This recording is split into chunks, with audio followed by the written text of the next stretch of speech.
ഇന്ന് തന്നെ ഡൗൺലോഡ് ചെയ്യൂ. കാണൂ നിങ്ങളുടെ ഫേവറേറ്റ് ഷോസ്. മരിച്ചുപോയ ഒരാളുടെ സാധനങ്ങളൊന്നും സൂക്ഷിച്ചു വെക്കേണ്ട കാര്യമില്ല. നമുക്കേ എവിടെയെങ്കിലും കുഴി കുത്തി അങ്ങ് മൂടാം.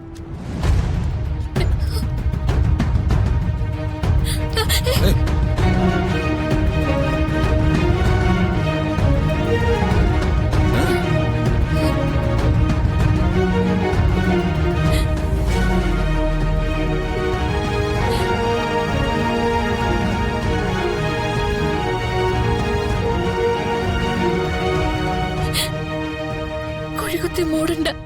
എന്തു വരികടോ? അവള് മരിച്ചിട്ടില്ല. അതൊക്കെ തന്നെ മനസ്സിലല്ലേ? അല്ല, ശരിക്കും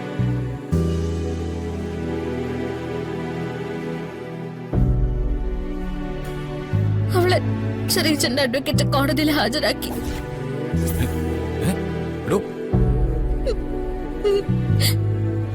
സത്യം, എന്നെ ഭാരതി ചേച്ചി വിളിച്ചിരുന്നു.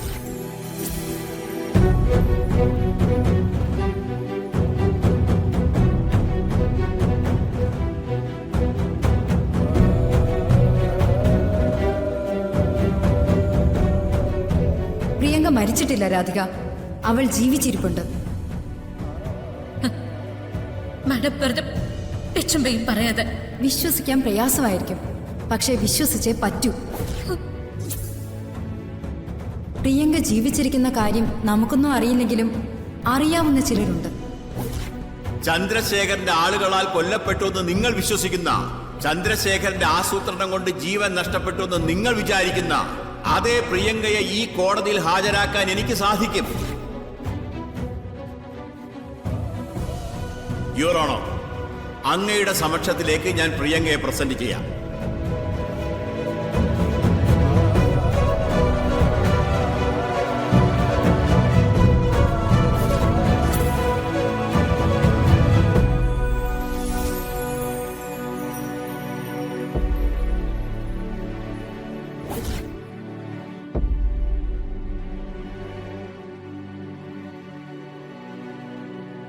യുവർ ഓണർ, ഈ നിൽക്കുന്ന പെൺകുട്ടിയാണ് ആറ്റുവാശ്ശേരി ദേവനാരായണന്റെ മകൾ പ്രിയങ്ക.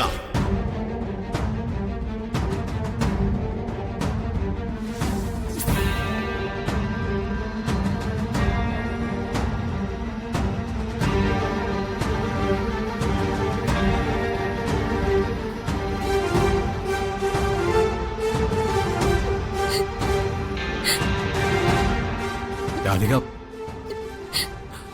കേട്ടപ്പോ സന്തോഷിക്കാണോ പേടിക്കാണോ വേണ്ടെന്ന് മനസ്സിലാക്കാതെ പോയി. പേടിക്കണം. നമ്മൾ ഇനി കൂടുതൽ പേടിക്കണം.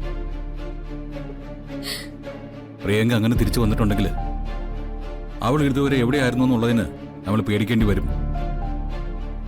അന്ന് അവൾക്ക് പകരം നമ്മൾ സംസ്കരിച്ചത് ആരെയാണെന്ന് കണ്ടുപിടിക്കണം. അച്ഛനെ അമ്മ വിളിച്ചു പറയണ്ടേ?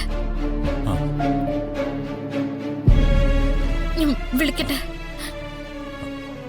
വിളിക്കേ. എന്ത് വേണമെന്നുള്ളത് അത് കഴിഞ്ഞിട്ട് നമുക്ക് തീരുമാനിക്കാം.